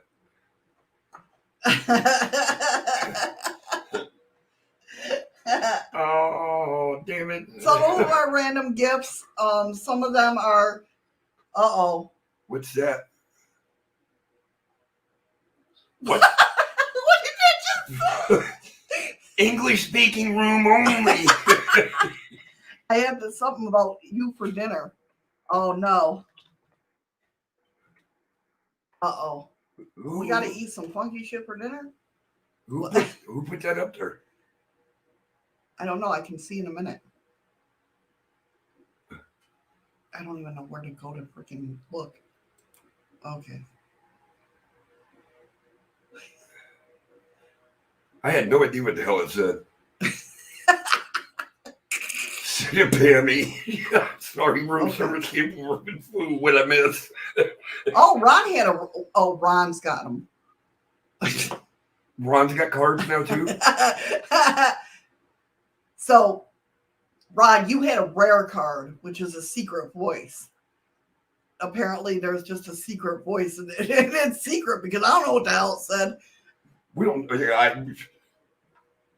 I thought it was speaking in Chinese or something. So apparently the cards and all that didn't get the idea that it's English speaking room only. They never got It's the not memo. listening to my chat. No, it wasn't missing. So send a message read by a mysterious voice. What? Hey, you for dinner. Hey, you for dinner. That's what he wrote.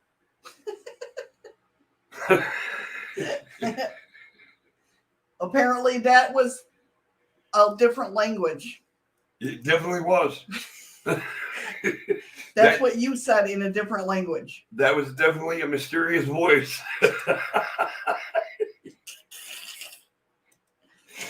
That shit's funny. Oh, cool. Can I?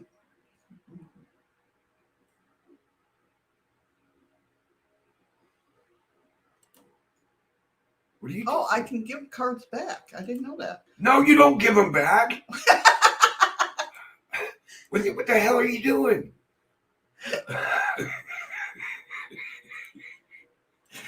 You know, That's cool. I'm getting scared. Good thing it didn't say we had to eat fur for And dinner. like after I get 10 of them, I can go in and I can have Chaos to make it fair. I'll let him do it because you can re-script the cards. To do what? We can do things to each other. Like I can write like 5 cards. No. For you. No. And you can write 5 cards for me. No. I'm doing wacky shit. No. But I'll take suggestions. No. I know, Jimmy. Poor Eddie. Bullshit. No. I'm putting this on loop. No.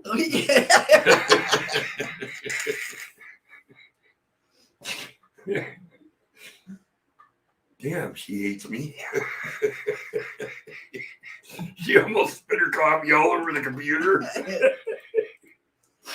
All right, we got what? One more story to get through? Yes. All right. So, the Lusca Blue Good Hole story. All right, guys. Do you see what I put up with, people? 9 years of this. 9 years. Huh? Someone blocked Eli on D-Live chat. What? Are you serious? That's through Shadows D-Live? Because It might have been an accident. I've done that before. Well, it's kind of like Eli booted me off his panel last night. Eli, you're not on the block list. No, you're not on the block list. Try to get back in there. Because I can't. I can't block anybody on her DLive. Yeah, you're not on the list at all, Eli. I almost said Eddie because he wrote Eddie.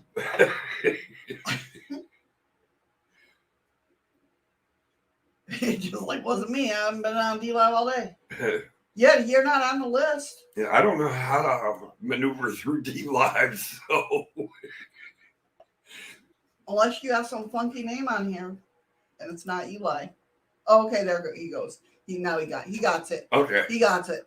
So legend tells of a large creature called the Lusca lurking in a blue holes throughout the Caribbean. Freaky Geek's excited. You got a damn guitar. You guys are really scaring Eddie. Yeah. Why are the sounds not up though? That's with it. I think, this is my last show. I'm retiring. Yeah, whatever. Oh, I know why. I get it. Meow. Oh, no, I'm used to YouTube. It's DLive that I'm still a virgin at.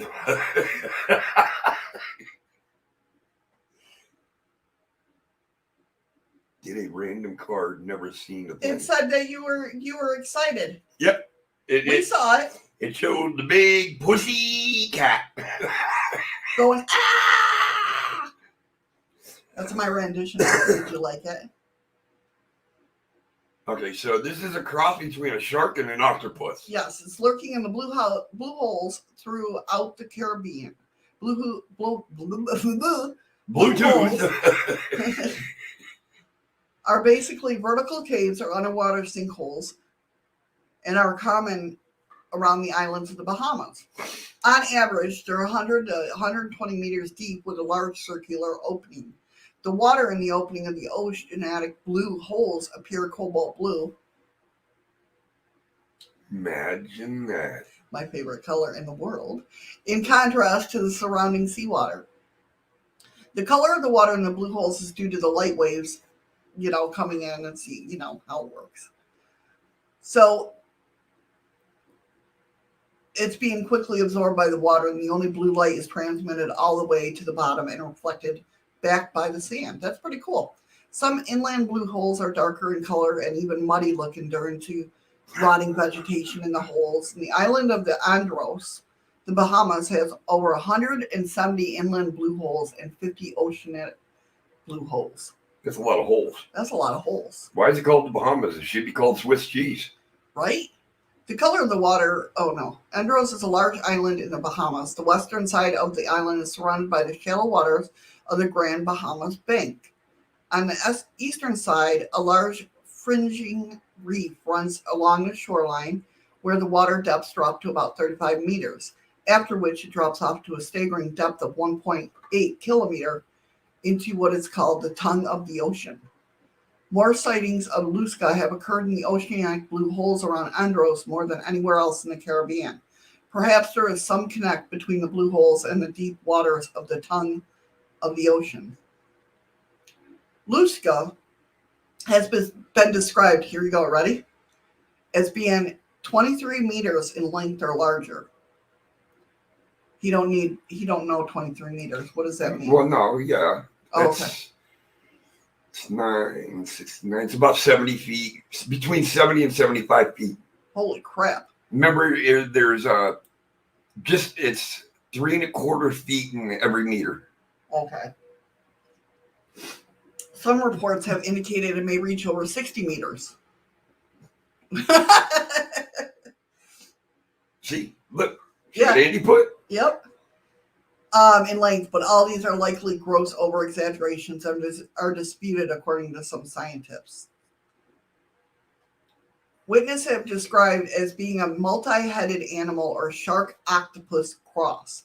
Many scientists speculate as a giant octopus or perhaps even a giant squid, which I could see if it was a giant squid having that shark-like appearance, only different because it's bigger. Yeah, kind of like a mushroom if you head. look, doesn't the giant squid have the fins that come out like that? In bigger pictures? I think so. I think yeah. I think that so is I the could squid. see them getting that mixed up with a shark octopus cross. Not that I ever want to meet this thing. I want to know how the hell they had sex. So below is an image. Let me show you guys. TMI, Andy. This is what they. Let me blow it up for you guys.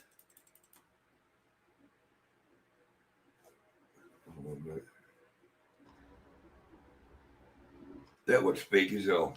Well, yeah, it's not a picture; it's a drawing. But if you look, like this, could be the top of a shrimp, or not a shrimp. That'd be. That's one scary looking shrimp. It could be the top of the squid with those fins coming out. No, that actually looks like a shark.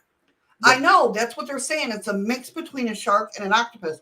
I try to think of what they might have actually saw. If they saw the giant squid with those fins coming out, No, that don't. No, I see what you're talking about, but that just looks like the front end of a shark where he's got his. Yes, because never mind. You're not getting what I'm saying. It doesn't look like a damn squid. How's That's that? the drawing that they were trying to. Never mind. Native Islanders say that the animal comes. I lied. Surface. She is drinking my beer. Yeah. The animal comes to surface at night in search of prey and is said to be responsible for the disappearance of cave divers that have entered into blue holes and never returned. Cave diving is very dangerous, of course, and divers have died in these blue holes, but mostly due to inexperience and improper equipment. Lusca is even said to have snatched hapless victims right off the beach and dragged them back into the blue holes. Most of the blue holes are largely unexplored, according to Kenny Broad, University of Miami. Recent exploration by divers for National Geographic have found many fossils in these blue holes. A shell of an extinct sea turtle, a new unknown bird species. How the hell did that get there? This thing dragged it in there. Yeah, because just snatched her right out of the air. A freshwater crocodile thought only to exist in Cuba. And even human bones from ancient Lycanian people that may be from the 1500s. New environment, according to Brian Henwick from National Geographic, is ideal for preservation because the salty, oxygen-free waters keep bacteria and fungi from decomposing the organic remains. Even boats have been found at the bottom of some of these organic or oceanic blue holes. No evidence of a giant coelopod or any. Oh no. Eddie's eyes. Did you see Eddie's eyes? I heard that. He said, but it doesn't tell you who. It just says somebody. No, it said Freaky Geek. Oh, I didn't hear. All I heard was somebody purchased one pack. No, it said Freaky Geek. Son of a bitch.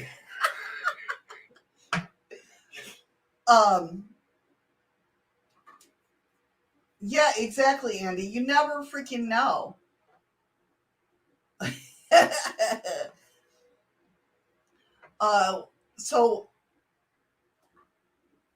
But no evidence of a giant coelopod or any large creature have been found in any of these blue holes.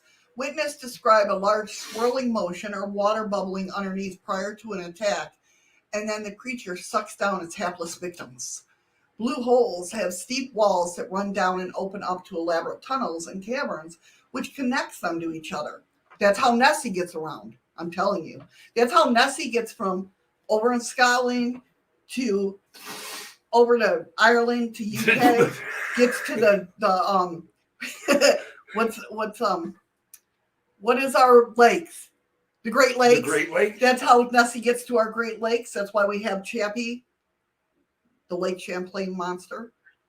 That's not a Great Lake. No. Where's Champlain? I don't know, but that's not a Great Lake. Here we go. Huron, Ontario, Erie, Superior. And Huron. Didn't I say that? We're from this area. We should know. Michigan, Erie, Superior, Huron, and Ontario? Yeah. I just know Ontario and Erie because those are the two that I'm by in New York. But wait, is it called? Yeah, it's called Lake Michigan. Where's Lake Champlain? Because I know that's where Chappie is. Thanks, Ron. Thank you, Ron. Eddie won't dance. Eddie can't dance. You cry, never gonna say goodbye, never gonna tell a lie and hurt you. And unfortunately, she's singing too. I like getting rickrolled. I'm only innocent when I don't get caught. So, witness described, like I said, a large swirling motion or water balloon. Most inland ones experience a rise and fall of water, but no real current is generated. So they sneaky. Oceanic ones have particularly strong tidal pulls, be very strong, creating a swirling or whirlpool action at the surface, like a suck action. It's in this tidal action that is believed to be the source behind the mist of the attacking swimmers and drawing boats into the blue hole, then spitting them back out of the wreckage. Yet it does not explain the eyewitness accounts of tentacles sweeping people up ashore. So Lake Champlain Yeah. is a natural freshwater lake in North America. Okay. Mainly within the borders of the United States. I don't see exactly where location in New York, Vermont. So what's up there? Canada, yeah, Okay. Quebec in Canada. All right. Just so you guys know what's up that way. Like you can I'm thinking about New York, where I was in New York, so it's up that way. It's kind of like how Nessie got from here to there. That's right. Intrigued by the mysterious sightings of Lusca, members of the Skeptical Viewer sent divers down to investigate a blue hole in Andros. Their boat captain, Peter Douglas, and another boat captain, Rufus Timer, both claimed to have personally witnessed the Lusca. Douglas described Lusca as a brownish gray in appearance in over 40 to 50 feet in length. The creature was said to emerge from a blue hole long enough for Douglas to see its tentacles, then withdrew back in. Your card worked. You made him disappear. Sorry. In the Skeptical Viewer report dated September 20th, 2009, they mentioned two readings on a sonar. The first appeared initially as part of the cave wall and was large, but they do not give any details as to what happened. I speculate that this was a part of a cave wall, may have moved, and it was of a significant size. Well, what if UFOs were down there doing that manipulation wall thing, right? And this thing comes out through it. Maybe it's an alien. This could be easily of a large octopus as well. It does fit in their behavior of camouflaging themselves to fit in their environment. It's like they say it's in between. Oh, I see what you're doing, Eli. I was like, Nations 13. What? It's because, yeah, it's an icon over on D-Live. But anyway, they say it's in between, a cross between a shark and an octopus. Like the front part of it's a shark, and the back of it's an octopus. It's got tentacles. Octopus, of course, can change color and texture to match their surroundings and can squeeze in the smallest cracks and crevices. Lusca said to be able to change color. So it's got the characteristic. Oh, did you, Andy? Andy showed Nicole Hitchhiker's Guide to the Galaxy. Oh, that's awesome. That's awesome. So, secondly, they reported something of a great size has gone through the tunnel, referring it to one of the tunnels that a diver was in. Is that a bull moon walking? Oh, they did change the whole. Oh, that's okay. I'm so confused. I'm not on my regular D Live, so I can't put up Shadows of the Moon. My Shadows of the Moon. You still having nightmares, Nicole? That's yeah. We'll leave it at that. Yeah. So what is a Lusca? Without going into details, it's a combination of an invertebrate and a vertebrate together would be unlikely due to, psychological limitations imposed on the animal. Most scientists, as mentioned, believe the reports are based on a giant coelopod. A giant squid is discounted as a possible source of the sightings in the water in the blue holes is not that deep compared to the deep water giant squids they are usually found in. So at this point, it seems the evidence points to a giant octopus. But I don't see where they get those fin-like things with the shark head proportion. The History Channel reported that Lusca existed in a report size of 60 meters. Its beak would be over 1 meter in diameter. Is this giant beak the source of the supposedly shark head portion of a Lusca? Do giant octopus even exist in the Bahamas? Until recently, the answer would likely have been no. But on January 18th, 2011, evidence of the existence of a large octopus was discovered and reported by G. Noel of Freeport News. A piece of octopus beak and part of a head washed ashore on Grand Bahamas Island. Dudley Bethel, an experienced fisherman, estimated the size of the beak. The octopus could be about 20 to 30 feet in length. That was supported by Clement Campbell, a Department of Marine Services. Campbell also stated that it was the second report in 6 months of a large octopus. Local residents saw a 12-foot, 135-pound octopus floating on the surface in July. No details were provided for the specimen. Well, that's what they're saying, Freaky Geek, but I think they're seeing something else.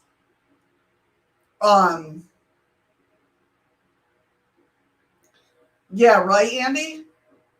Definitely. But, it would definitely, it's crazy. I think they're just seeing, like, I don't know.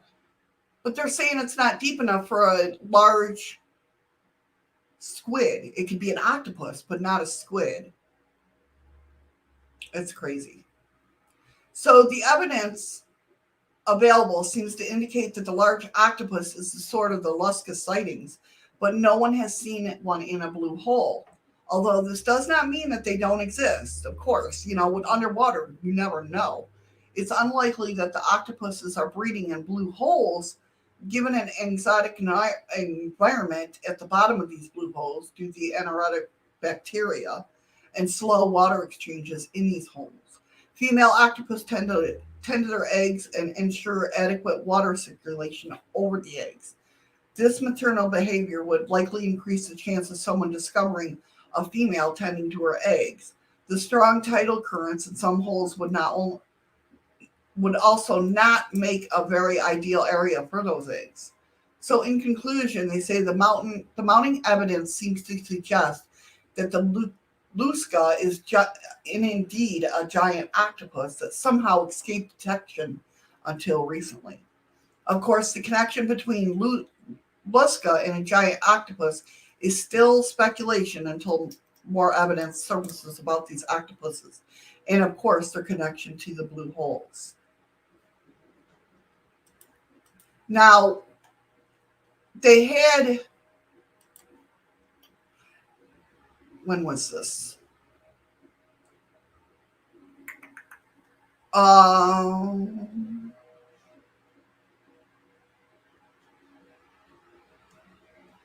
Hold on one second, guys. Here. On November 1896 evening, two men were bicycling along the shore near St. Augustine, Florida, when they saw a huge carcass. The Lusca, a half shark, half octopus, man-eating cryptid, terrorized people around the Bahamas for decades. Did one corpse wash up near St. Augustine? Now, this is the corpse that they saw. Let's see.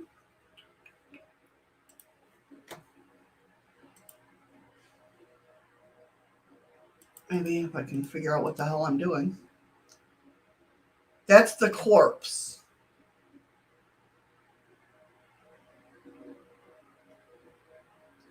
of the that was a giant optic. He said at first it was a giant octopus because it had I really did read this.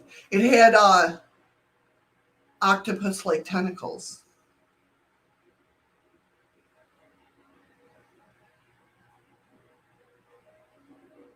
But then he sat there and changed his mind. He said, when Webb sent him more information, he said it was an octopus. The professor refused to personally observe the corpse and provided money or research to help preserve the body. He named the creature after himself, Octopus giganteus virile. He changed his mind again after receiving tissue samples and said the body was probably a sperm whale's head. Webb preserved as many samples of the corpse as he could before the sea washed the body away. So what do you guys think? Do you think this really exists, or are they seeing something, like cryptids, most cryptids are they seeing, different things? Again, like I've said about when it comes to cryptids, it's one of those things that, the platypus was a cryptid at one time. Looks same size as the shape of my ex-mother-in-law. That is so wrong, Andy.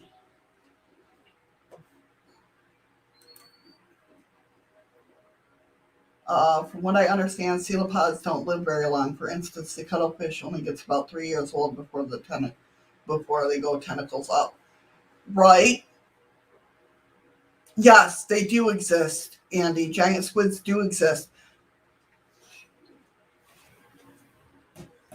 Right, I hear you, Freaky Geek. Me too. I'm in and out, but when I'm here, I'm not all there.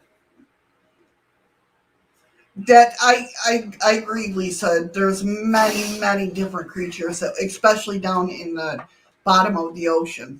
Welcome back, honey. Well, thank you, baby.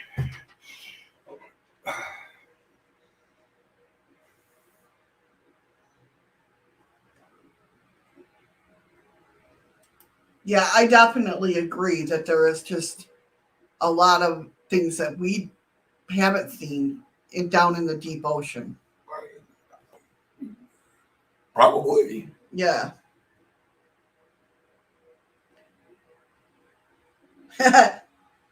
You think it might be possible? Yeah, Midnight for Paranormal, definitely. Yeah, Freaky. I had a real good nap. No, that would be cool. Me and Eddie watched the people that went on the live hunt. I believe it's the same guy. No, I'm not even going to speculate. I can't remember. Psych. Yeah. But we watched a program, remember, when they were looking for the giant squid? Mm. And there was, four different scientists? Yep. That went down in the bubble. That would be so cool, Jim. I would love to go. I would love to go down and see, but I would be scared at the same time. I don't know if I'd be scared, but I'd be nervous as hell. Yeah. I mean, I love the water. I love being in the water. But that might be just a little... Did Cassie leave and come back or something? Because everybody's saying hi. I don't know. Did you just come back, Cassie? Welcome back if you did. Yeah, it's just one of those things, I'd be really nervous to go. I would absolutely love it. It'd be an experience. Yeah, definitely. She's lurking. All right, guys. Well, I hope you liked today's show.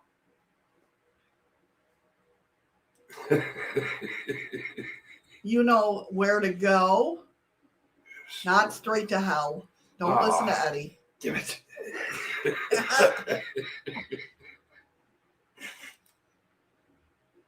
Head on over to that D-line. Let's get this chest open. And before she does that, you know what I got to do? Fist bumps, hugs, stay safe, stay strong. And I'll talk to you guys tomorrow. head on over here and start hyping up chat to get the lemons. Oh, maybe if I can paste. Jesus, it wouldn't paste. Thank you, Lisa. Thank you, Lisa. I hope you guys enjoyed it. No worries, Pammy. I'm about to go grub myself. Well, not herself. Well, no, not but myself. She's going to get something to eat. Yeah.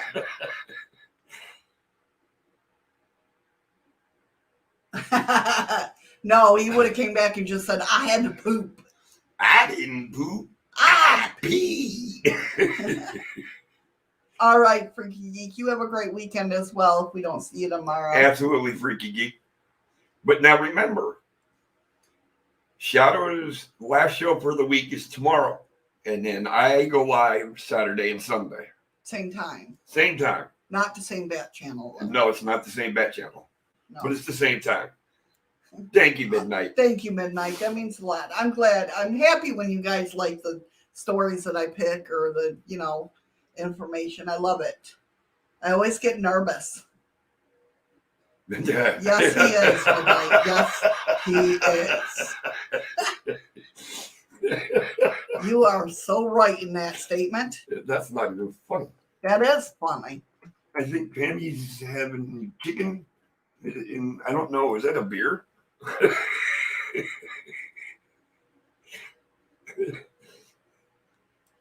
The Freaky Geeks. So we got bat channels now? Sweet. Yes, didn't you know that? I don't go live with them on my weekends. That's my day to go through what I'm going to plan. She's doing her homework for her week's show. Yes, and catching up on the shows that I missed throughout the week. And just keep in mind, I have no format. We talk about everything, anything except religion and politics. Just bring your best joke and we'll have some fun. Definitely. I am pressing the lemon chest now. So get ready, guys. Distribute rewards. There you go. Go. Hurry. 30 seconds, guys. Get those lemons.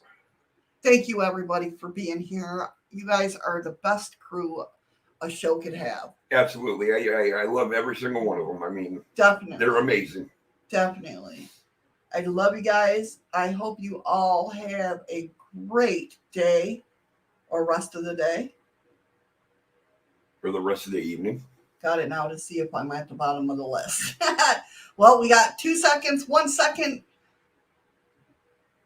All right, Eli got 78.6. Greedy bastard. Right? Ron got 45.1 or 45.5. Sid got 33.2. Freaky Geek got 26.6. And Sexy Wide Weasley got 22.4. Freaky Geek made it in again. Woohoo! He's getting better. He's getting better at it. I hope you all have a great day or night or morning. Wherever you're at. That's right, Jim. Better save those lemons for pizza, Eli. Eli's like, shut up. I can't mention pizza. 1 week rest neighbor said. Well, it's the more you talk and chat, Freaky, the more likely you'll get lemons. Like if you stayed a whole stream and D live, you'll probably be on top of the lemons. I think that's how it works. The more you contribute, I don't know. I'm lying. I don't know. I have no clue. She's misleading you. Eli can pay for pizza now, LOL. All right, guys, you have a wonderful day. Take care. Be safe. And remember, find somewhere or something to make you smile with your eyes. Have a great day, everyone. I love you guys. Bye. See you tomorrow for free.